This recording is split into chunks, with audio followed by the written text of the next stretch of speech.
What's up, guys? This is going to be the full card breakdown for UFC 252, Cormier versus Miocic. It's coming up later today, 6:30 start time for the prelims.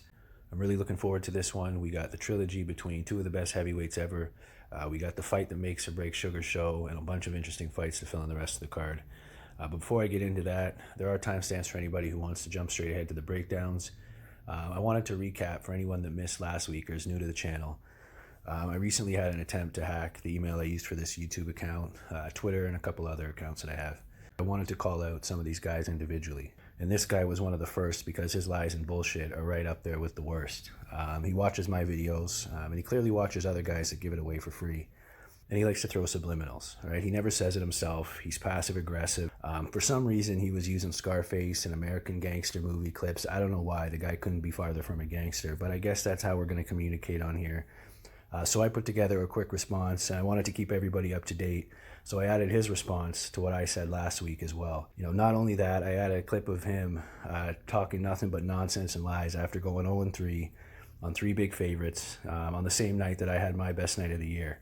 I had ended up going 5-0, three big dogs. It was the Jim Miller, Tisha Torres, Austin Hubbard card. And he didn't like that. So he tried playing it off and deflecting about the goose egg that he put out for his clients. He said he was on this awesome vacation, but clearly he forgot that we were at the peak of a global pandemic, and there was a travel ban happening that made it clear that his story was a complete lie.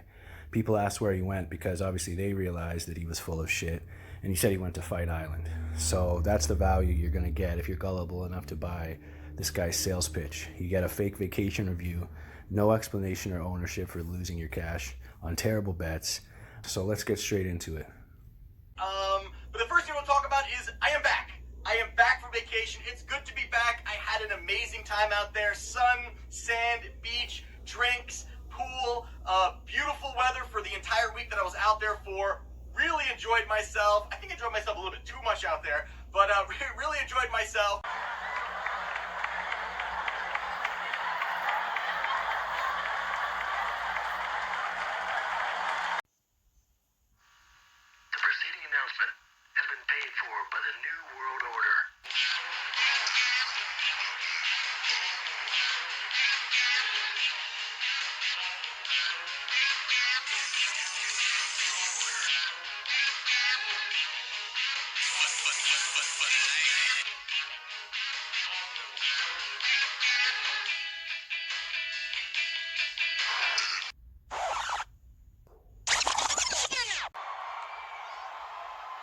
Is that what you think? That's exactly. It doesn't matter what you think! What? Wow! Now that is some serious disrespect right there, JR. Oh! The only thing that matters is you realize. After all that, the people ran. They ran all right. They ran right to the toilet, pulled their pants down, took one big hulk of crap every time you opened your mouth. What? Oh, brother! Rock bottom! But that's enough of that for now. Let's get into this card. First fight of the night, we got Kamaka and Kelley. So both of these guys, I would say, their strengths would be on the ground. Kamaka got a couple submissions in the fights that I watched. Got the body lock straight to the takedown, and then basically held top control and got that submission.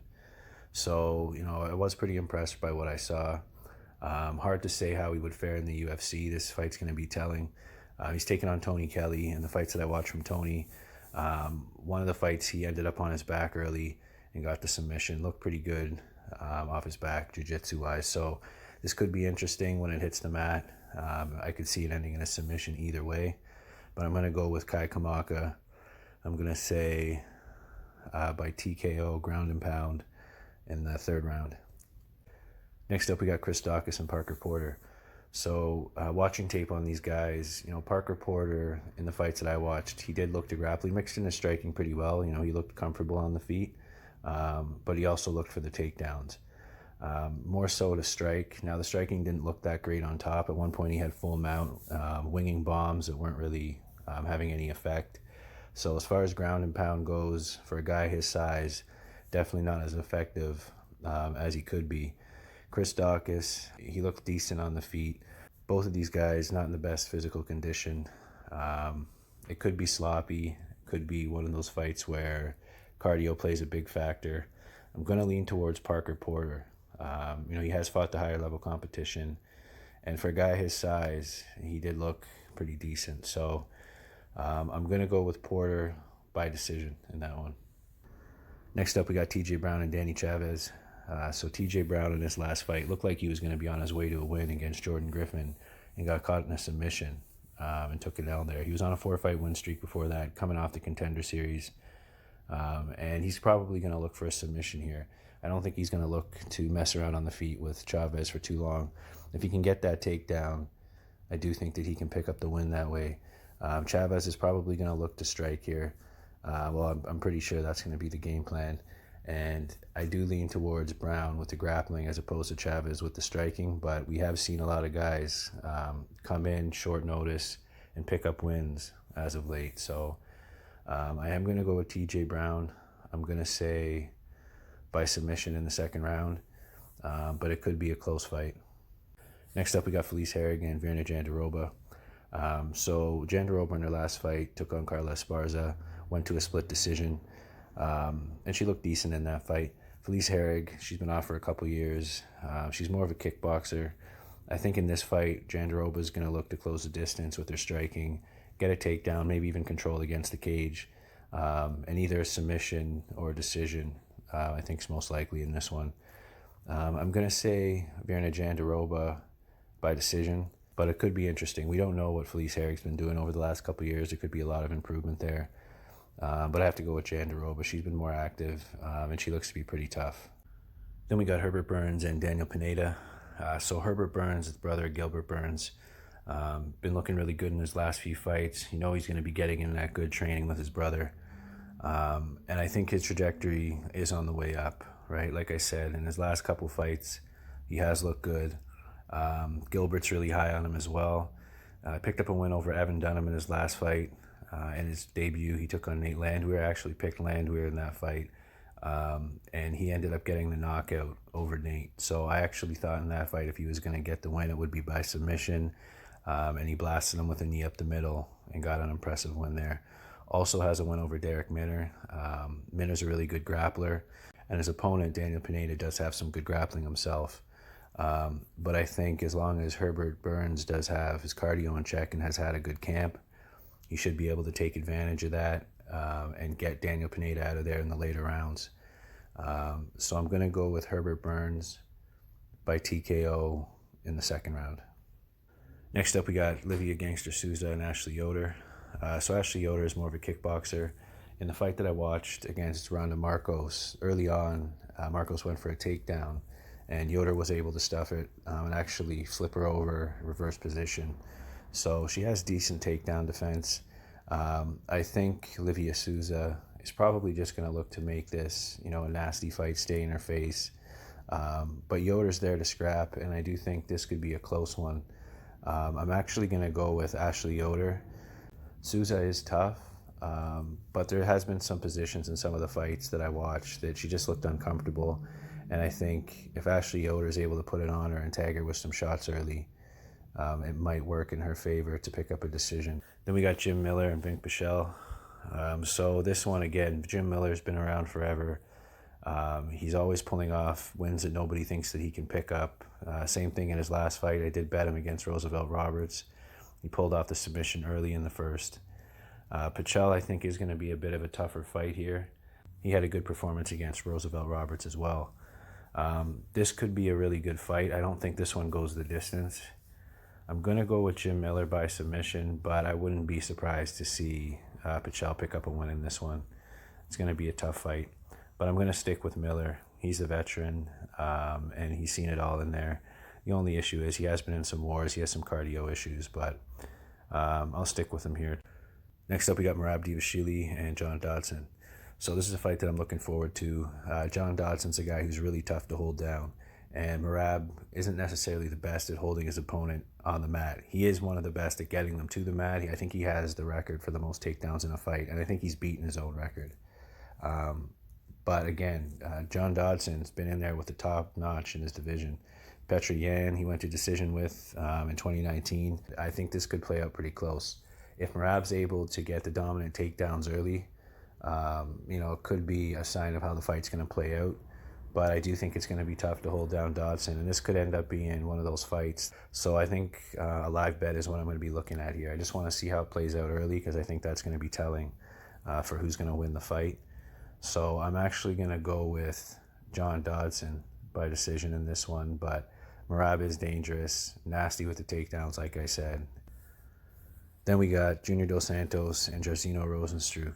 So the way I look at this fight, it's pretty simple. If Junior Dos Santos is able to get the takedown or use his grappling, I think that's going to be his path to victory.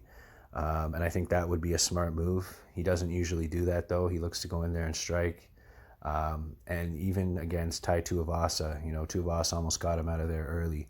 So I don't think it's going to be smart to kickbox with Rozenstruik.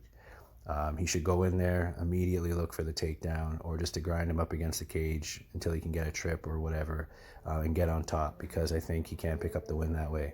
Rozenstruik's just going to look to land a bomb, use his kickboxing, keep JDS off him, and either pick up a decision or a knockout. More likely a knockout, right? So this one's tough. I want to go Rozenstruik by knockout because I do think that Dos Santos is chinny.